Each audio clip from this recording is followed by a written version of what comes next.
Welcome to Rockport in Massachusetts, which is, I think, probably the prettiest place I've ever been.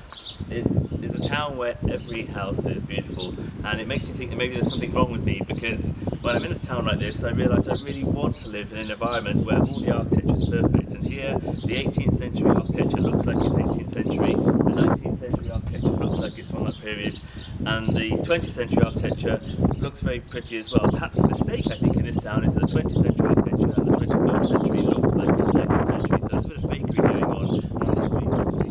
I've never been outside, which is surprising because there's a huge pressure here to keep everything pretty, partly for tourism, but partly I think because the community here really respects its architectural traditions. I think Britain could learn a lot from an area like this, really, because Britain has got towns which have got many older buildings, and in Britain we don't think anything unusual about an 1850s, a mid-Victorian shop or townhouse or pub. We don't even bother trying to protect them most of the time unless they're really exceptional or by a famous architect. But here, if anything is from before 1910, they stick a sign outside it and it says built by William, whatever his name was, in 1819, the shipbuilder, the whaler, the granite salesman, or whoever lived here, and they're very proud of that sense of history. And I think although Britain doesn't need to get quite so obsessed as they have here in New England, we could still learn something about that.